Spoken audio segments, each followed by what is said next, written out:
Have you ever thought to yourself, I have purchased this fancy embroidery machine and I'm so over doing embroidery designs on my clothing. What else can I use this machine for?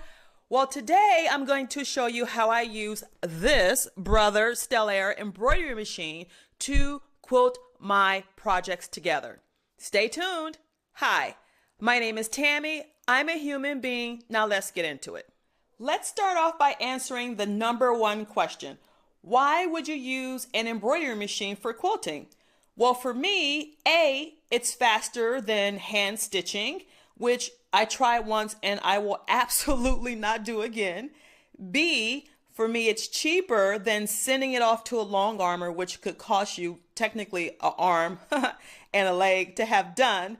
And C, you can actually complete your works in progress or your whips. If you have projects that are just sort of piling up in the corner or in the room or a drawer, if you use your embroidery machine, you can actually get those projects completed. Question number two. When would you actually use an embroidery machine to quilt your projects? I use my embroidery machine. This one here is the Brother Stellaire, and I've named him Daryl. I use Daryl when I'm working on smaller projects that can fit in the hoops that come with the embroidery machine. So for example, if you have a 4x4 hoop or a 5x7 or a 9x17 hoop, you have projects that will fit in there. Those are perfect for machine embroidery to quilt your project. B, I've also used this machine here for larger projects, but it definitely is a larger time investment as well as a larger investment in the supplies and equipment you need. For example, you would need larger hoops, and those typically are an additional purchase outside of the hoops that come with your machine. I use the magnetic hoops or the magnetic hoops that Design and Machine Embroidery sell, and I'll show you those in just a second. I also purchased what's called a weightless quilter, and I purchased that from Designs and Machine Embroidery.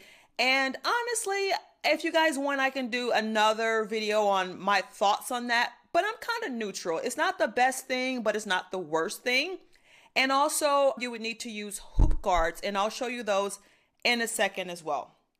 When thinking about whether you want to quilt your larger projects on your home embroidery machine, consider the time that you would invest in all of the rehooping episodes that you need for a larger project. And when I say larger project, I'm talking about like a queen size or a king size quilt.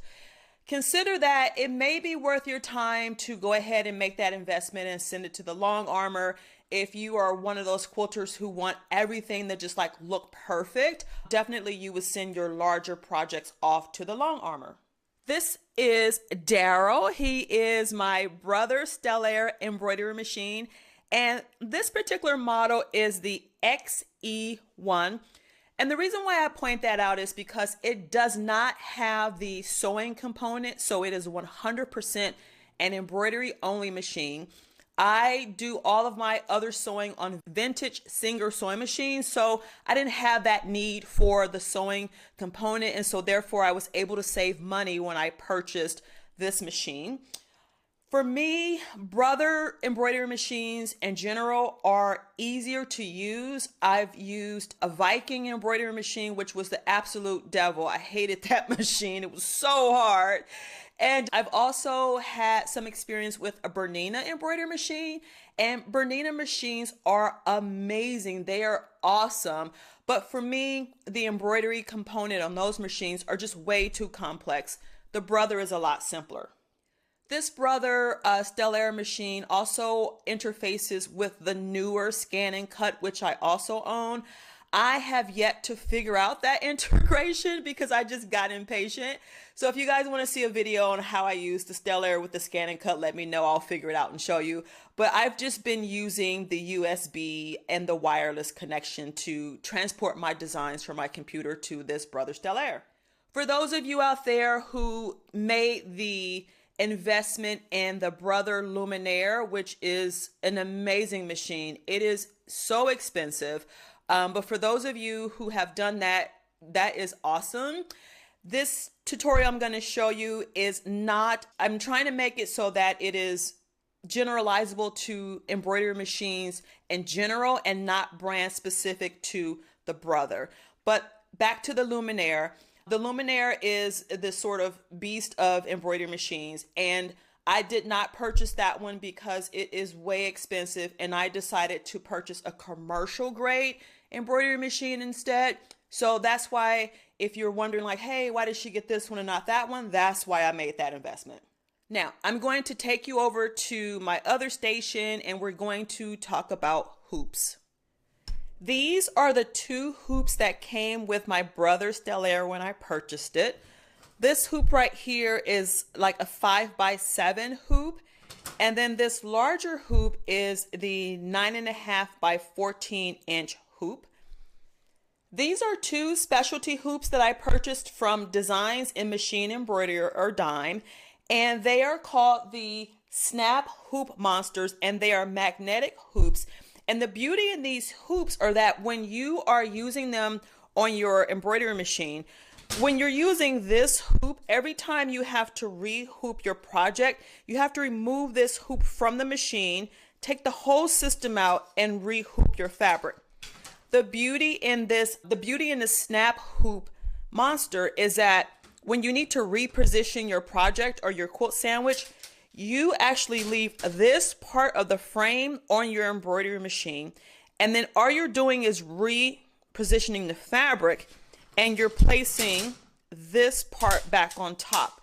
So it makes re-hooping faster and easier.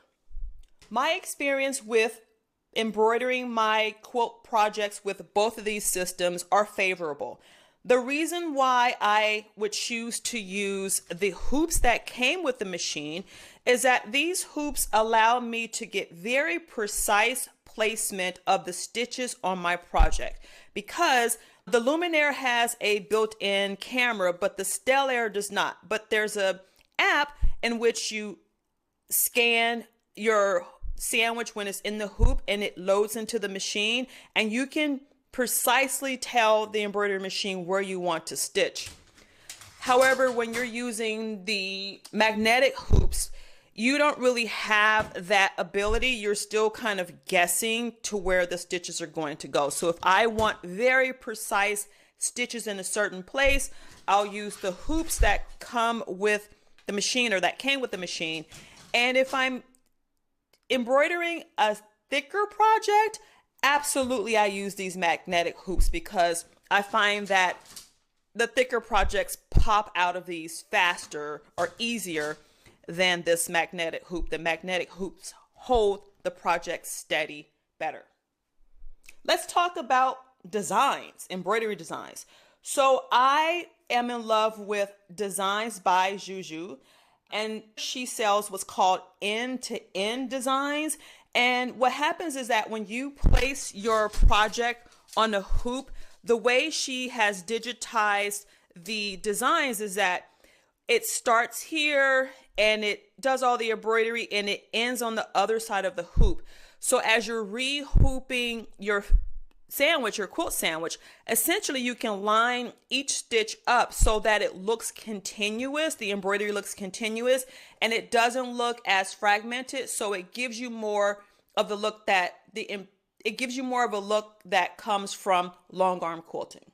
You can also use some built-in embroidery designs that are in your machine. You can resize them to like 4 inches by 4 inches, whatever size you want, and use those to do your embroidery. I purchased these target stickers from Designs in Machine Embroidery Dime, and what they allow you to do is you put the sticker wherever you want on your quilt sandwich, and once you load it to your machine, you can kind of know exactly where the needle is going to land.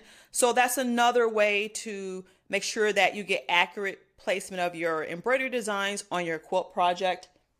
Here is a table runner project that I recently completed. It's approximately 36 inches wide by approximately 13 inches tall. I used my 9-inch churn dash die from AccuQuilt to create the 3 turn dash blocks. I used my 4-inch cube system from AccuQuilt to create these cornerstone pieces, and I used my 2.5-inch strip die by AccuQuilt to make the borders here. I'm using warm and natural batting, which I cut approximately a 3-inch wider border than my project. I am upcycling a bed linen that I had donated to me as my backing. And let me show you how I hoop this project. For the sake of the video, I am going to show you how I hoop the border section to do the embroidery. I will be using the hoops that came with my brother Stellaire because it allows me to scan it into my machine so that I can have precise placement of my embroidery stitches. So let me show you how I hoop it now.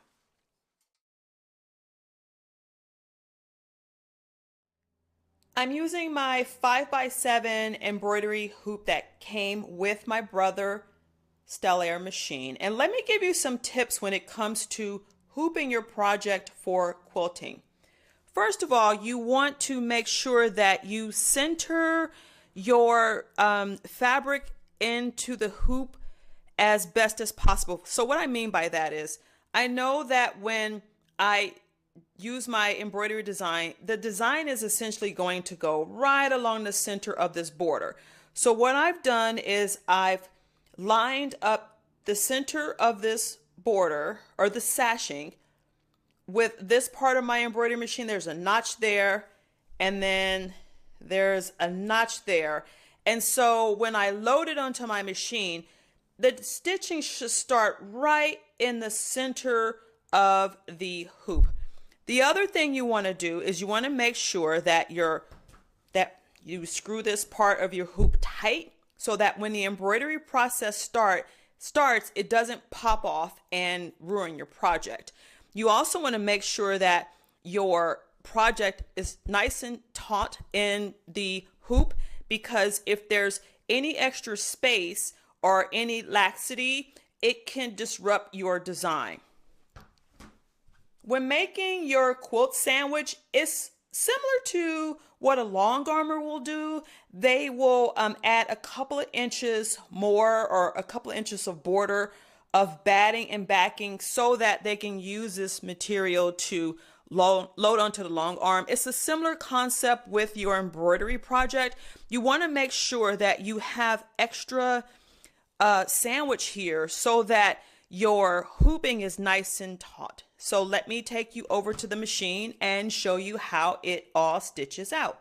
I've loaded my quilt sandwich onto the hoop, and the hoop is connected to my embroidery machine. I am using this gold color thread for my embroidery design. And what I've done is, remember how this was about 35 inches wide? So what I've done is I've hooped the area that I want to embroider, and then I just sort of rolled up the excess here on the throat part of my embroidery machine. One of the beauties in using the magnetic hoops is that it has a hoop guard, and let me show you what that looks like. So this is a metal hoop guard that is used with the magnetic hoops from Designs in Machine Embroidery or Dime.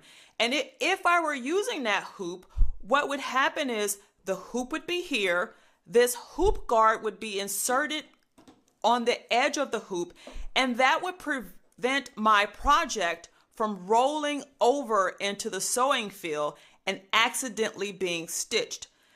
That is an absolute disaster. I've had it happen to me multiple times, and it is not fun because it completely ruins your project. So I really do like the magnetic hoops by Dime because of this hoop guard reason. And again, what it does is as the machine is rolling around, what happens is the hoop is moving. And so if you don't have something like a hoop guard, your project can roll over into the sewing field. Now, I'm not using that hoop right now, so let me show you a hack that I discovered. Ta-da! Here is the hack. This is a simple large claw hair clip. Yes, a hair clip that you use to hold your hair in place. And watch what I do. So what I do is I make a sushi roll of my quilt sandwich, and I roll it as tight as I can, and I just put the hair clip on the edge like this, and then I start stitching. Now, you still have to sit here and watch it because it's not foolproof like the hoop guard. There's still opportunity for your project to roll over into the sewing field, but it reduces the probability when you use this hair clip.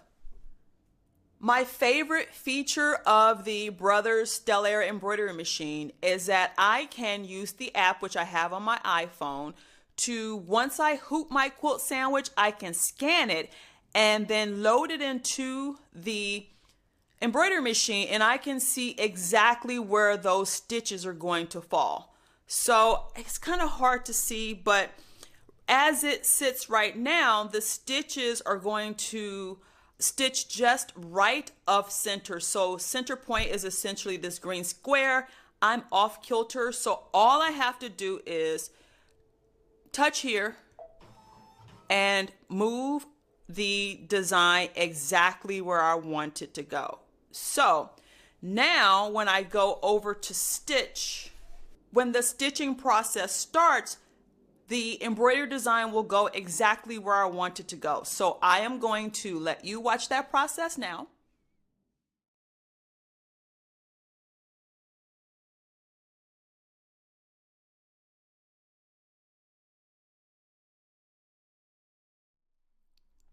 Ta-da! Here we have it. The embroidery stitches look absolutely beautiful on this project. What I'm going to do now is finish up the stitching process and show you the finished results. Stay tuned. Hey, hey, hey! We are finished with the table runner that I used my Brothers Stellar embroidery machine to quilt. I started with my project, which is the 3 9-inch churn dash blocks and some sashing and some cornerstone pieces here. Let me walk you through this project. We'll start with the front. This section I embroidered with this gold color, and I did that in all of the 4 borders. The center embroidery here is a complementary thread to the colors in this churn dash. That's the first block. Here's the second block.